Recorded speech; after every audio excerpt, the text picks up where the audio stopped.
Next gen PCS आपके सपनों को साकार करने में हमारा साथ हर पल।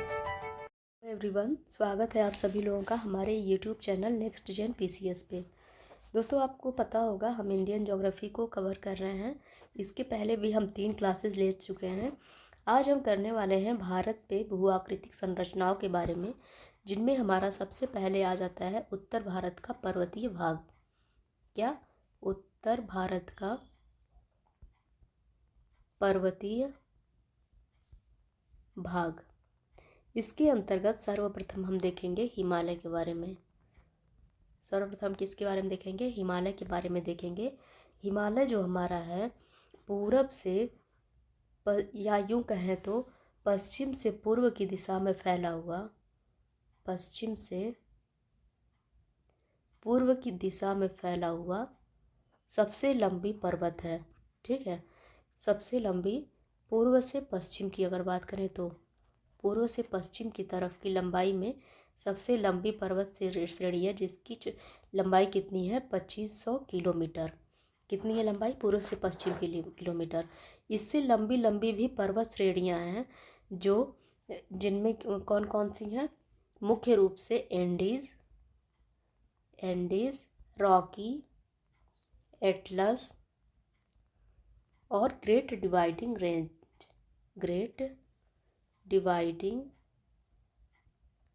रेंज। लेकिन इनका जो विस्तार है, इनका जो विस्तार है इनका उत्तर से दक्षिण की तरफ है, जबकि पूर्व से पश्चिम की तरफ लंबाई में हिमालय पर्वत सबसे ऊंचाई पर स्थित पर्वत श्रेणी है। इसके पहले के लेक्चर में मैं आपको हिमालय के निर्माण से संबंधित बता दी थी, जो 2 थ्योरी थी। हिमालय का निर्माण कैसे हुआ था, हिमालय का निर्माण कैसे हुआ था, इस संबंध में मैं बताई थी कोबर की भूसन्नति का सिद्धांत, और दूसरा कौन सा था? हैरी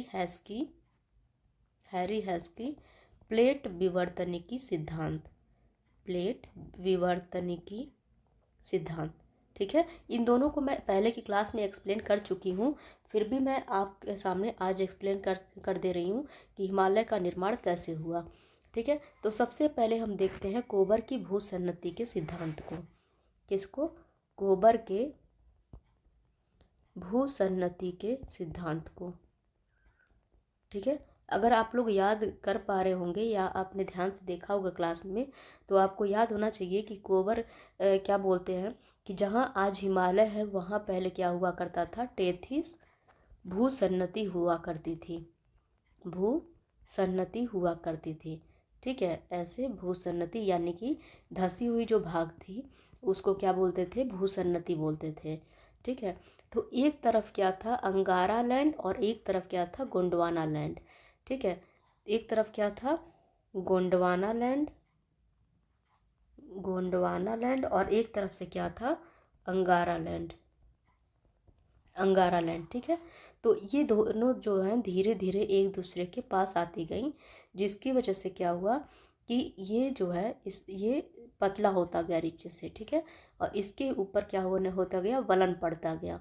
ठीक है, दबाव से क्या हुआ कि इसके ऊपर वलन पड़ता गया, और ये जो ऊंचाई पे मुड़ी हुई फोल्डेड माउंटेन का जो निर्माण हुआ वो हमारा क्या कहलाया? हिमालय कहलाया। ठीक है, क्या कहलाया? हिमालय कहलाया। जबकि प्लेट विवर्तनिकी के सिद्धांत में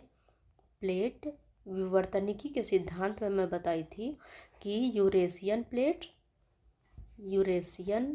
प्लेट और दक्षिण में था आपका इंडियन प्लेट। ये दोनों जब एक दूसरे की तरफ आ रही थी तो इनके मिलने से क्या हुआ? हिमालय का निर्माण हुआ। ठीक है, लेकिन आप देखेंगे जहाँ पे भूसन्नति के सिद्धांत में आप देखेंगे जहाँ पे ये वलन नहीं हुआ, वो जो क्षेत्र अप्रभावित रह गया, वहाँ पे आप तिब्बत के पठार को देखेंगे। ठीक है, लेकिन जो ट्रांस हिमालय भूसन्नति का परिणाम नहीं है। ट्रांस हिमालय से भी पहले इसका निर्माण हो चुका था। ठीक है, तो आप देख लिए हिमालय का निर्माण कैसे हुआ। अब चलिए आगे देखते हैं हम कि ट्रांस हिमालय क्या है। ठीक है,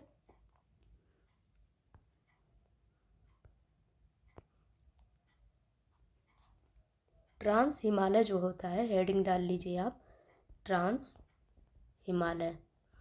देखिए, सॉरी, पहले मुझे इसे आपको हेडिंग डालना चाहिए हिमालय। हिमालय के अंतर्गत 4 प्रकार की पर्वत श्रेणियाँ आती हैं। पहली ट्रांस हिमालय, पहली कौन सी आती है? ट्रांस हिमालय। दूसरी आती है बृहद या आंतरिक हिमालय, आंतरिक हिमालय। तीसरी हमारी मध्य या लघु हिमालय, मध्य या लघु हिमालय। और चौथी हमारी है, चौथी और अंतिम है शिवालिक हिमालय। क्या है? शिवालिक हिमालय। अब हम देखते हैं ट्रांस हिमालय के बारे में। तो हेडिंग आप डालिए ट्रांस हिमालय। ट्रांस हिमालय जो है 3 पर्वत श्रेणियों से मिलकर बनी है। किनसे? 3 पर्वत श्रेणियों से मिलकर बनी है, जिनमें मुख्य हैं, पहली है काराकोरम, दूसरी है लद्दाख, इसको लद्दाख बोल दीजिए, और ये क्या है? जास्कर। ठीक है, मैं इसको अच्छे से ड्रॉ कर देती हूँ अलग अलग कलर में, ताकि आपको समझने में आसानी हो। जो काराकोरम है उसको मैं ब्लू कलर से ड्रॉ कर दे रही हूँ। काराकोरम जो हमारा है, एक मिनट, काराकोरम जो है इसको ब्लू कलर से ड्रॉ कर दे रही हूँ। लद्दाख जो है इसको सेम कलर से कर दी, सॉरी, इसको मैं रेड कलर से कर दे रही हूँ लद्दाख को। और जास्कर को मैं कर देती हूँ ब्लैक कलर से मेंशन। जास्कर को मैं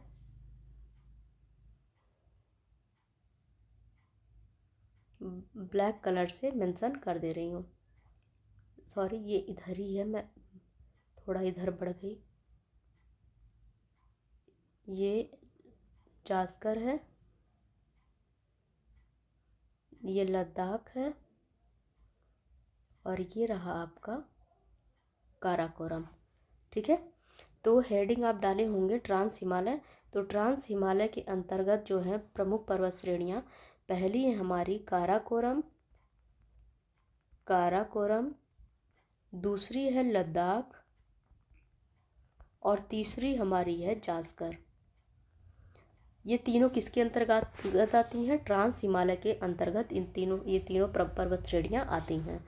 ठीक है, तो अगर आपसे एग्ज़ाम में पूछ ले काराकोरम, लद्दाख या जास्कर वो किसकी भाग हैं, तो आपको पता होना चाहिए ये ट्रांस हिमालय की भाग हैं। ठीक है, और ये जो है यूरेशियन, जो ट्रांस हिमालय है ये यूरेशियन प्लेट का भाग है, ये यूरेशियन प्लेट का भाग है। ठीक है, और इसका निर्माण जो है हिमालय से पूर्व हुआ है। जो मुख्य हिमालय है, हिमालय से पूर्व निर्मित, यानी कि हिमालय से ज़्यादा वृद्धावस्था की ये पर्वत है, हिमालय से पूर्व निर्मित। ठीक है, और ये जो है टेथिस का भाग नहीं था, चूँकि देखिए ट्रांस हिमालय जो है यहाँ पे वर्ष भर यहाँ पे बर्फ़ आच्छादित रहता है, बर्फ़ आच्छादित रहता है, इसलिए यहाँ पे कोई भी वनस्पति जल्दी नहीं पाई जाती है। ठीक है, अब अगर हम केटू की बात करें, केटू यहाँ पे है, एक मिनट, केटू की बात करें, जिसकी ऊंचाई कितनी है? 8611 मीटर। ठीक है, कितनी है? और 8611 मीटर। इसको गॉडविन ऑस्टिन के नाम से भी जानते हैं, गॉडविन ऑस्टिन के नाम से भी इसको जाना जाता है। इसको भारत की सबसे ऊंची चोटी मानी जाती है। केटू जो है भारत की सबसे ऊंची चोटी है। ठीक है, और इस पे जो है चार मुख्य ग्लेशियर पाए जाते हैं। काराकोरम जो है, हम किसकी बात कर रहे हैं? काराकोरम की। अभी हम काराकोरम के बारे में बात कर रहे हैं। तो काराकोरम पे कौन सी पर्वत श्रेणी है? केटू, जो भारत की सबसे ऊंची चोटी है, और इसी पे पाई जाती हैं 4 प्रमुख ग्लेशियर। ठीक है, ये ग्लेशियर कौन कौन सी हैं? ये ग्लेशियर हैं बाल्टेरो, बाल्टेरो, बियाफो, बाल्टेरो, बियाफो, हिस्पर और सियाचिन। ठीक है, और कौन सी है? सियाचिन है। ये चारों प्रमुख ग्लेशियर हैं जो काराकोरम श्रेणी में पाई जाती हैं। अगर हम इन ग्लेशियर के पश्चिम से पूर्व में क्रम बैठाएं तो अगर इन ग्लेशियर को हम पश्चिम से पूर्व की तरफ देखें तो सबसे पहले है बाल्टेरो, फिर है हिस्पर, उसके बाद है बियाफो, फिर है सियाचिन। ये क्रम आप लोग याद रखिएगा, पश्चिम से पूर्व का क्रम है, ये अक्सर एग्जाम में पूछ लेता है। ठीक है, तो आप लोग पश्चिम से पूर्व अगर क्रम पूछे तो आप लोगों को कन्फ्यूजन नहीं होना चाहिए। कौन कौन से हैं? बाल्टेरो, हिस्पर, बियाफो, सियाचिन। एक बार आप लोग अपने वर्ड मैप में भी देखते रहिएगा ताकि और स्पष्ट हो जाए। मैप देखने के साथ साथ अगर आप पढ़ाई करते रहेंगे सामने से फैक्चुअल चीज़ों को तो और आसानी से याद हो जाती है और याद करने में दिक्कत नहीं होती है। ठीक है, तो अगर एग्ज़ाम में ये भी पूछ ले कि ये जो ग्लेशियर हैं बाल्टेरो, हिस्पर, बियाफो, सियाचिन कौन से पर्वत श्रेणी पे स्थित हैं, तो आपको पता होना चाहिए काराकोरम पर्वत श्रेणी पे स्थित है। और काराकोरम जो है वो वो ट्रांस हिमालय का हिस्सा है। ठीक है, अब केटू के बगल में एक और पर्वत चोटी है जो कि काराकोरम पे ही स्थित है, उसका नाम है ब्रॉड पीक। ब्रॉड पीक, ठीक है, इसकी ऊंचाई कितनी है? 8,047 मीटर। ठीक है, ब्रॉड पीक की ऊंचाई कितनी है? 8,047 मीटर। ये भी किस पे अवस्थित है? ये भी स्थित है अपना काराकोरम पे। इसके बाद से एक और है चोटी जिसका नाम है गासेर ब्रूम। क्या नाम है?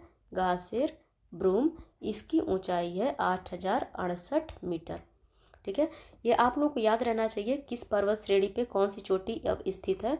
तो केटू जो है काराकोरम पर्वत श्रेणी पे मुख्य पर्वत चोटियां कौन कौन सी हैं? केटू जो कि हमारे भारत की सबसे ऊंची पर्वत श्रेणी सबसे ऊंची चोटी है और पूरे विश्व में दूसरे नंबर की सबसे ऊंची चोटी है। जबकि पहले नंबर की ऊंची चोटी कौन सी है? एवरेस्ट। तो अभी हम चूँकि ट्रांस हिमालय के बारे में पढ़ रहे हैं तो अभी हम केवल केटू के बारे में देखेंगे। ये पूरे विश्व में दूसरे नंबर पे सबसे ऊंची चोटी है जबकि हमारे भारत की पहले नंबर की सबसे ऊंची चोटी है। ठीक है, इसको गाडविन ऑस्टिन के नाम से भी जानते हैं। और इसके काराकोरम पे भी ब्रॉड पीक चोटी है और गासेर ब्रूम चोटी भी जो है हमारी काराकोरम पे ही स्थित है। ठीक है, इतना क्लियर है आप लोगों को? चलिए अब आगे बढ़ते हैं और देखिए काराकोरम का जो विस्तार है पश्चिम में जो है पूर्व में तिब्बत तक हो चुका है। तिब्बत तक इसका विस्तार है। कहाँ तक? तिब्बत के पठार तक इसका विस्तार है। किसका? काराकोरम का। ठीक है, तिब्बत में काराकोरम को कैलाश श्रेणी के नाम से भी जाना जाता है। तिब्बत में इसे काराकोरम के बारे में बात कर रही हूँ, इसे कैलाश श्रेणी के नाम से भी जानते हैं। ठीक है, चलिए आगे देखते हैं लद्दाख श्रेणी के बारे में। लद्दाख श्रेणी के बारे में, ठीक है, इस पे जो है मुख्य रूप से राकापोसी चोटी है। क्या है? राकापोसी चोटी। ठीक है, लद्दाख पे जो है मुख्य रूप से राकापोसी चोटी है। दुनिया के सबसे तीव्र ढाल वाली ये चोटी है। ठीक है, यानी कि ये बहुत जल्दी इसकी ढाल जो है बहुत तीव्र है, मतलब ऊंचाई ज़्यादा है, ढाल जो है तीव्र है। ठीक है, अब जो है लद्दाख जो पर्वत श्रेणी है उत्तर में इसके, लद्दाख के उत्तर में मैं दूसरे कलर से मेंशन कर दे रही हूँ, उत्तर में श्योक नदी और इसके दक्षिण में सतलज नदी प्रवाहित होती है। ठीक है, ये जो है श्योक नदी है उत्तर में इसके और दक्षिण में कौन सी नदी है? सतलज नदी। सतलज नदी। श्योक नदी जो है सतलज की ही सहायक नदी है, क्योंकि आगे चल के ये सतलज नदी में मिल जाती है। तो एग्ज़ाम में अक्सर पूछ लेता है कि जो लद्दाख पर्वत श्रेणी है इसके उत्तर में या दक्षिण में कौन सी नदी प्रवाहित होती है। तो आप लोगों को स्पष्ट होना चाहिए कि लद्दाख के उत्तर में श्योक नदी है, जबकि दक्षिण में इसके सतलज नदी प्रवाहित होती है। और जो लेह है, लेह इसको मैं ब्लैक कलर से मेंशन कर दे रही हूँ। लेह जो है सतलज नदी के दाएं तट पर है, दाएं तट पे। दाएं तट कैसे हुआ? सतलज नदी जो है पश्चिम की तरफ प्रवाहित हो रही है। तो आप जैसे ही इसमें पश्चिम की तरफ जाएंगे तो दाएं तट पे आप इसको अवस्थित पाएंगे। किसको? लेह को। लेह इसके दाएं तट पर अवस्थित है। ठीक है। अगर हम जास्कर की बात करें तो जास्कर जो है, जास्कर पर्वत श्रेणी, इसको मैं येलो कलर से मेंशन कर देती हूँ। जास्कर पर्वत श्रेणी जो है ये सतलज नदी के दक्षिण में उपस्थित है। ठीक है। ये सतलज नदी के दक्षिण में अवस्थित है। ठीक है। इतना क्लियर हो गया आपको? तो ये था हमारा अभी तक का जितना फैक्ट्स था, ये ट्रांस हिमालय के बारे में था। अब हम देखेंगे हिमालय के बारे में। तो हिमालय के अंतर्गत हम पढ़ेंगे, हिमालय के अंतर्गत हम सबसे पहले पढ़ेंगे बृहद हिमालय के बारे में। बृहद हिमालय के बारे में, इसको आंतरिक हिमालय भी कहते हैं, आंतरिक या ग्रेट हिमालय भी कहते हैं। मैं इसको इरेज कर दे रही हूँ, आप लोग नोट कर लिए होंगे मुझे उम्मीद है। ठीक है। इसका जो विस्तार है, इसका विस्तार आप देख सकते हैं, ये इंडिया में नहीं है, इधर इधर जाके ये, सॉरी मैं फिर से इसे ड्रॉ कर देती हूँ।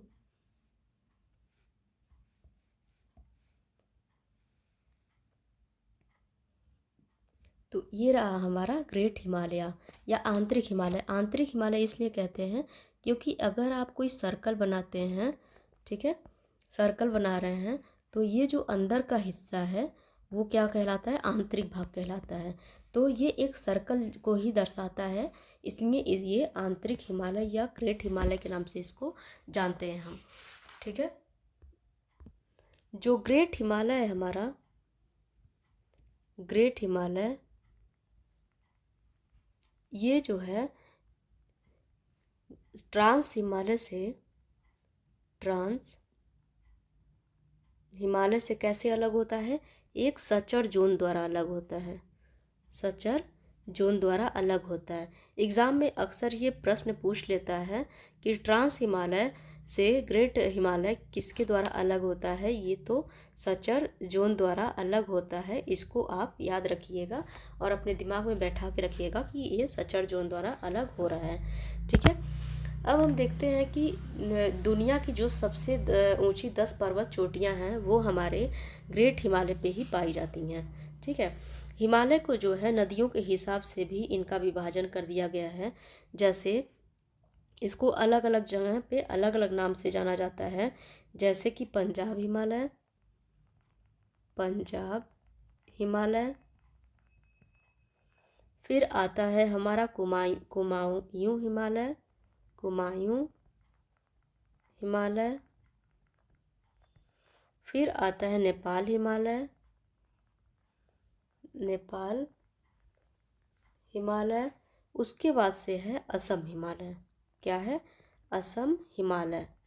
ये नदियों के आधार पे इनका विभाजन किया गया है। ठीक है। तो जो पंजाब हिमालय है वो सिंधु से सतलज नदी के बीच का जो क्षेत्र है उसके बीच के हम क्या कहते हैं? पंजाब हिमालय के नाम से हम जानते हैं। ठीक है। हमारा देखे थे आप, कुछ देर पहले ही देखे थे कि इधर सिंधु नदी बह रही थी और इधर सतलज नदी है, तो इनके बीच का जो एरिया है वो क्या कहलाएगा? वो हमारा कहलाएगा पंजाब हिमालय। सॉरी दोस्तों, यहाँ पे मैं एक चीज़ गलत बता दी हूँ। यहाँ पे जो है ये जो नदी मैं बताई थी पहले, ठीक है, काराकोरम, लद्दाख, जास्कर। ठीक है, तो लद्दाख 2 नदियों से घिरा है, मैं आपको बताई हूँ। तो एक जो नदी थी वो श्योक है और दूसरी कौन सी थी, सिंधु। ठीक है, मुझे सिंधु की जगह सतलज याद आ रहा था तो मैं गलती कर दी, तो आप सतलज की जगह सिंधु को ऐड कर लीजिएगा। जो लद्दाख श्रेणी है वो श्योक और सिंधु नदी के बीच में बहती है, और श्योक नदी जो है सिंधु नदी की सहायक नदी है, और जास्कर जो है सिंधु नदी के दक्षिण में है, जबकि सिंधु के दाएं तट पे अपना लेह स्थित है। ठीक है, तो ये आप लोग सिंधु नदी कर लीजिएगा, वो सतलज नदी नहीं है। तो अब हम देखते हैं जो पंजाब हिमालय है वो सिंधु और सतलज नदियों के बीच में है, जबकि कुमायूं हिमालय जो है सतलज और काली नदी के बीच की जो क्षेत्र है, जो हिमालय है, उसको हम क्या कहते हैं, कुमायूं हिमालय। नेपाल हिमालय काली और तीस्ता नदी के बीच में है, तीस्ता नदी के बीच में, जबकि असम हिमालय जो है तीस्ता नदी से ब्रह्मपुत्र नदी के बीच का जो हिमालय है उसको हम क्या बोलते हैं, असम हिमालय। इसको आप लोग एकदम अपने दिमाग में बैठा लीजिएगा। ठीक है, आप लोग चाहें तो एक ऐसे लाइन खींचिए और उसमें अलग अलग नदियों को मेंशन कर लीजिए। जैसे कि यहाँ पे आपने मेंशन कर लिया सिंधु नदी, यहाँ पे आपने मेंशन किया सतलज, फिर आता है काली, तीस्ता, और अंत में आता है ब्रह्मपुत्र। ठीक है, ये हो गया आपका एरिया असम का हिमालय के नाम से, ये हो गया नेपाल हिमालय, ये आपका हो गया कुमायूं हिमालय, और ये आपका हो गया पंजाब हिमालय। ठीक है, तो याद रहेगा आप लोगों को। चलिए अब आगे बढ़ते हैं। अब जो हिमालय है इस पे बहुत ऊंची ऊंची चोटियां पाई जाती हैं। ठीक है, इनमें से सबसे मोस्ट इम्पॉर्टेंट जो चोटी है वो है अपनी एवरेस्ट। कौन सी है, एवरेस्ट है। ठीक है, लेकिन एवरेस्ट जो है इंडिया में ना होकर ये नेपाल में स्थित है। कहाँ पे है, नेपाल में स्थित है, और दुनिया की सबसे ऊंची पर्वत चोटी ये है। दुनिया की सबसे ऊंची पर्वत चोटी कौन सी है, एवरेस्ट है। ठीक है, तो हम चोटियों के बारे में पढ़ेंगे, इससे पहले हम देख लेते हैं हिमालय के बारे में। हिमालय जो है पश्चिम में नामचा बरवा से शुरू होकर, मैं इसको अलग न्यू पेज पे दिखा दे रही हूँ। यहाँ पे नामचा बरवा है, नामचा बरवा, यहाँ से शुरू होकर ये कहाँ तक जाती है, ये जाती है आपका, सॉरी नामचा बरवा इधर नहीं है, मैं उल्टा बता रही हूँ आपको। नंगा पर्वत है, नंगा पर्वत, और ये जाती कहाँ तक है, नामचा बरवा पर्वत तक, नामचा बरवा पर्वत तक। ठीक है, नामचा बरवा पर्वत जो है ये तिब्बत पठार में स्थित है, तिब्बत पठार में स्थित है। लेकिन हमारी जो अंतिम छोर हमारे इंडिया की मिलती है इससे हिमालय से पूरब में, वो होती है अरुणाचल प्रदेश। अरुणाचल प्रदेश से ही हिमालय जो है 2 हिस्सों में बढ़ जाता है। एक जो है म्यांमार में आ जाता है, एक म्यांमार में आ जाता है, और एक अपने इंडिया में आ जाता है, जो अलग अलग हिस्सों में अलग अलग नाम से जाना जाता है। ठीक है, तो यहाँ पे नंगा पर्वत कहाँ है, जम्मू एंड कश्मीर में, जबकि नामचा बरवा कहाँ है, अपना तिब्बत के पठार में। तो हिमालय का कहाँ से कहाँ तक विस्तार है, पश्चिम में नंगा पर्वत से लेके पूर्व में नामचा बरवा पर्वत तक इसका विस्तार हमें देखने को मिलता है। ठीक है, अब हम देखते हैं कि इस पे जो चोटी है, सबसे ऊंची चोटी के बारे में हमने देख ही लिया कि सबसे ऊंची चोटी इसकी कौन सी है, एवरेस्ट। ठीक है, लेकिन ये कहाँ पे है, नेपाल में है। एवरेस्ट की ऊंचाई है 8,848 मीटर। कितनी है, 8,848 मीटर। ठीक है, अब सिक्किम में एक चोटी है जो कि इस पे एवरेस्ट पे उपस्थित है, वो है कंचनजंगा, कंचनजंगा। ठीक है, कंचनजंगा की ऊंचाई है 8,598 मीटर। ठीक है, 8,598 मीटर। ठीक है, अगर हम एवरेस्ट की 4 सबसे ऊंची चोटियों की बात करें, सबसे ऊंची चोटियों की बात करें, सॉरी एवरेस्ट की नहीं, ग्रेट हिमालय, ग्रेट हिमालय की 4 सबसे ऊंची चोटियों की बात करें तो पहले नंबर पे आ जाता है एवरेस्ट, दूसरा है हमारा कंचनजंगा, तीसरा है मकालू, चौथा है धौलागिरी और हमारे 5वें नंबर पे आता है अन्नपूर्णा। क्या आता है? अन्नपूर्णा। एवरेस्ट जो है आपका नेपाल में है, कंचनजंगा सिक्किम यानी कि इंडिया में है, मकालू नेपाल में है, धौलागिरा नेपाल में है, धौलागिरी, और अन्नपूर्णा भी हमारा नेपाल में है। ठीक है, तो दूसरे नंबर की जो बृहद हिमालय की सबसे ऊंची चोटी है कंचनजंगा, वो इंडिया में है। तो अगर आपसे प्रश्न पूछे कि बृहद हिमालय की दूसरी सबसे ऊंची चोटी कंचनजंगा कहाँ स्थित है, तो वो कहाँ पे है? सिक्किम, अर्थात हमारे इंडिया में स्थित है। उत्तराखंड में भी इसमें 4 पर्वत चोटियाँ इसमें मिलती हैं, जिनमें से प्रमुख हैं, ये देखिए कहाँ पे मिल रही हैं, ये मिल रही हैं कहाँ पे? उत्तराखंड में। ठीक है, तो जिनमें से प्रमुख चोटियों की मैं नाम बता देती हूँ। पहला है बंदरपुच, क्या है? बंदरपुंज। दूसरा आपका है बद्रीनाथ, तीसरा है कामेत और चौथा है नंदा देवी। ये सभी चारों कहाँ पे हैं? ये है उत्तराखंड में। तो उत्तराखंड में अगर पूर्व से पश्चिम या पश्चिम से पूर्व चोटियों का विस्तार पूछ ले तो आपको स्पष्ट रहना चाहिए, इसमें कोई उलझन नहीं होनी चाहिए कि आप सॉल्व नहीं कर पाएंगे। बंदरपूछ, बद्रीनाथ, कामेत, नंदा देवी। तो आप हेडिंग डाल के लिख सकते हैं कि उत्तराखंड में बृहद हिमालय पे उपस्थित चोटियाँ जो कि पश्चिम से पूर्व में उपस्थित है, पहला है बंदरपूछ, बद्रीनाथ, कामेत और नंदा देवी। ठीक है, अब आते हैं हम नेपाल में कुछ महत्वपूर्ण चोटियां हैं। तो उनमें है मसालू, मैं ऐसे यहाँ पे खींच देती हूँ क्योंकि मैप में शो करने में हौच पौच हो जा रहा है। मसालू, दूसरा है एवरेस्ट, फिर है मकालू, कंचनजंगा जो है अपना नेपाल इंडिया में है, कंचनजंगा। ठीक है, और हाँ इतना मुख्य है। ठीक है,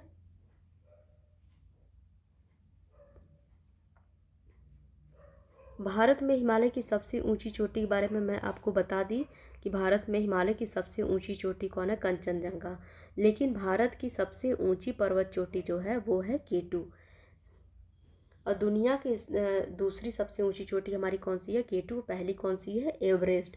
ठीक है, अब ये जो है कामेत, बंदरपूछ, नंदा देवी और बद्रीनाथ के अलावा भी कुछ चोटियां हैं जो हमारे उत्तराखंड में हैं। तो वो कौन सी हैं? त्रिशूल। ठीक है, कौन कौन सी है? त्रिशूल, नंदा देवी, बंदरपूछ, बद्रीनाथ, कामेत। ठीक है, ये आपको याद रहना चाहिए कि ये सारी पर्वत चोटियां कहाँ पाई जा रही हैं? उत्तराखंड में पाई जा रही हैं। ठीक है, एवरेस्ट को जो है चोमोलुंगमा भी कहते हैं। कहाँ पे? नेपाल में एवरेस्ट को चोमोलुंगमा कहते हैं। ठीक है, और इसको तिब्बती भाषा, ये इसका जो है तिब्बती नाम है। इसका अर्थ होता है पर्वतों की रानी, पर्वतों की रानी। तो अगर कभी एग्जाम में ऐसे प्रश्न पूछ ले पर्वतों की रानी कौन सी पर्वत चोटी को कहा गया है, तो आपको याद होना चाहिए वो है एवरेस्ट। ठीक है, एवरेस्ट पे सॉरी जो ये बृहद हिमालय है, इस पे जो है उत्तराखंड में 2 ग्लेशियर पाई जाती हैं। उत्तराखंड में 2 ग्लेशियर इसमें पाई जाती हैं। कौन कौन सी? गंगोत्री और यमुनोत्री। गंगोत्री और यमुनोत्री। म्यांमार की तरफ जो हिमालय का भाग मुड़ गया है, इसको वहाँ पे अराकान योमा के नाम से जानते हैं, अराकान योमा। ठीक है, यानी कि जो हिमालय है उसको म्यांमार में अराकान योमा के नाम से जानते हैं, जबकि ये जो छोटे छोटे भाग में हिमालय का एक हिस्सा जो भारत में ऐसे फैला है, तो इसको अलग अलग जगह पे अलग अलग नाम से जानते हैं। जैसे मीजो पहाड़ियाँ, मणिपुर की पहाड़ियाँ, नागा पहाड़ियाँ और पटकोई बूम। ठीक है, ऐसे नामों से इसको जानते हैं। क्योंकि पूर्वोत्तर भारत की पहाड़ियों के बारे में हम अगले वीडियो को में कवर करेंगे, तो अभी के लिए जो था हम केवल ग्रेट हिमालय को कवर किए, इस पे प्रमुख चोटियाँ जो उपस्थित हैं उनको देखें। अब आगे की वीडियो में हम देखेंगे मध्य हिमालय को, फिर उसके बाद हम देखेंगे शिवालिक हिमालय, और लास्ट में हम करेंगे हिमालय के अंतर्गत जो लास्ट वाला होगा टॉपिक, वो है पूर्वोत्तर हिमालय। तो आज की क्लास को यहीं समाप्त करते हैं। आप लोग नोट्स बना लीजिएगा और मैप में भी देखते रहिएगा ताकि क्लियर हो जाए। और कहीं भी अगर कुछ आपको लगे कि कोई दिक्कत है या कुछ आपको क्वेश्चन हो, तो आप लोग कमेंट बॉक्स में या फिर से जो टेलीग्राम का चैट ग्रुप चैनल है वहाँ पे आप अपने कमेंट कर सकते हैं और पूछ सकते हैं। और अगर आपको कुछ सुधार चाहिए इसमें, तो आप अपने सजेशन दे सकते हैं। ठीक है, मिलते हैं अगली क्लास में, तब तक के लिए नमस्कार।